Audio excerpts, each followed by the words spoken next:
Sunce se pojavilo, a sa njim i želja za uzgojem biljaka. Februar je mjesec u kojem, iako je kalendarski zima, možemo, ali i moramo posijati neke biljke. Naravno, to sve ovisi o vremenskim uslovima i stanju tla. Kao što vidite, tema današnjeg videa je grašak i reći ćemo sve o njegovom uzgoju kako bi ove godine imali što obilniju berbu. Februar je mjesec u kojem trebamo posijati grašak ukoliko to, naravno, vremenski uslovi dopuštaju. A u ovom videu poslušajte kakvi to uslovi trebaju biti zadovoljeni da bi uspješno uzgojili grašak. Grašak nije teško uzgajati jer je vrlo otporan na gotovo sve okolinske uslove. Jedino je važno brinuti o tome da dobiva dovoljno vode ili kiše. Može se saditi uz gotovo sve druge biljne kulture, pa ga je lako uklopiti u vrt. Ipak postoje uslovi koji moraju biti zadovoljeni da bi uzgoj ove biljke bio uspješan. Ukoliko vas zanima uzgoj biljaka, voća i povrća, zapratite naš kanal i zajedno uzgajajmo zdrave i jake biljke uz jednostavne savjete. Grašak se uspješno uzgaja u uslovima umjerene i vlažne klime. Optimalna temperatura za razvoj iznosi 18 stepeni Celzijusa. On niče već kod temperature od 4 do 6 stepeni, a mlade biljke podnose temperature čak do -6. Za rast treba sunčanu poziciju i ne uspijeva u hladu. Grašak ima velike zahtjeve i za navodnjavanje i ako su tla pjeskovita ili aluvijalna, obavezno je potrebno navodnjavanje. Za njegov rast potrebna su slabo kisela tla, pH vrijednosti između 6,5 i 7,5. Ako je tlo kiselije, tada je potrebno provesti kalcifikaciju tla. Tlo treba biti rahlo, rastresito, mrvičaste strukture kako bi se korijen mogao što bolje razvijati i da je što bolji razvoj kvržičastih bakterija, mikoriza. Grašak se obavezno uzgaja u plodoredu, a iza njega je dobro uzgajati paradajz i papriku jer zahvaljujući mogućnosti vezanja dušika iz zraka, grašak ostavlja dobro opskrbljeno tlo dušikom.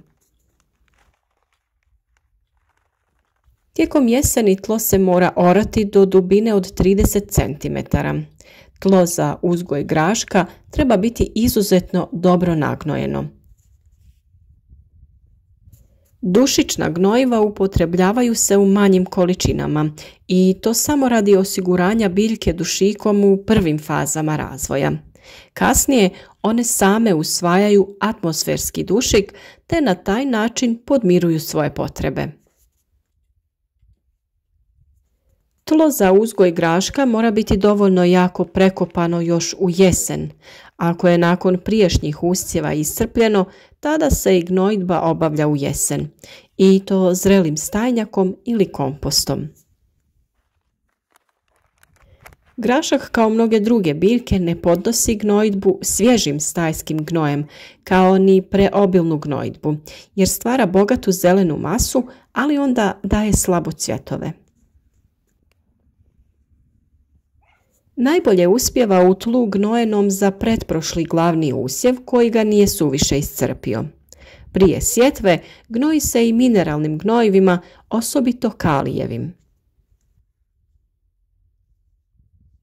Sjemenka graška klija već pri temperaturi između 1 i 2 stepena Celzijusa, a mlade biljke mogu izdržati i nepovoljne vremenske prilike u rano proljeće. Stoga se grašak može sijati već u februaru i martu, a u priobalju čak i ranije. Sijati se može sve do početka aprila i to u redove razmaka 15 do 20 cm i razmak u redu od 5 do 6 cm. Potrebno je 80 do 120 biljaka po metru kvadratnom, što ovisi o sorti.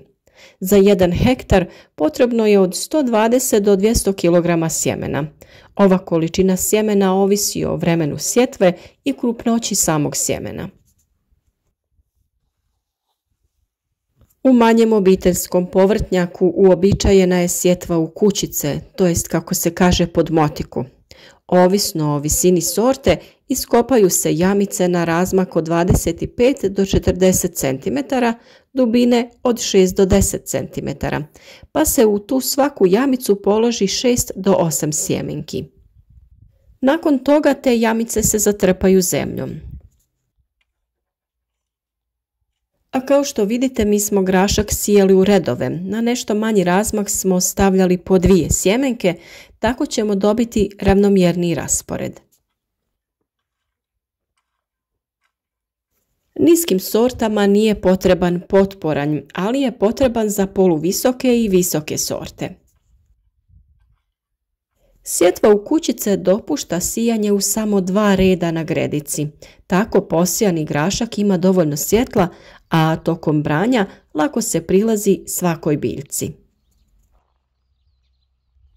Gredica za ovakav način uzgoja široka je od 70 do 80 cm, a najbolje je da je položena u smjeru sjever-jug. Kao što sam rekla, za dobar rast pojedine sorte graška trebaju potpornje jer mu stabljika nije stabilna i nakon što naraste do određene dužine počinje polijegati.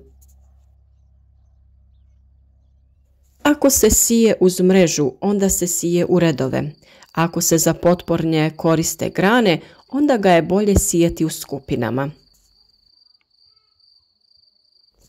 Kada grašak malo poraste oko podnožja biljke, potrebno je nagrnuti malo zemlje jer to biljku čini stabilnijom.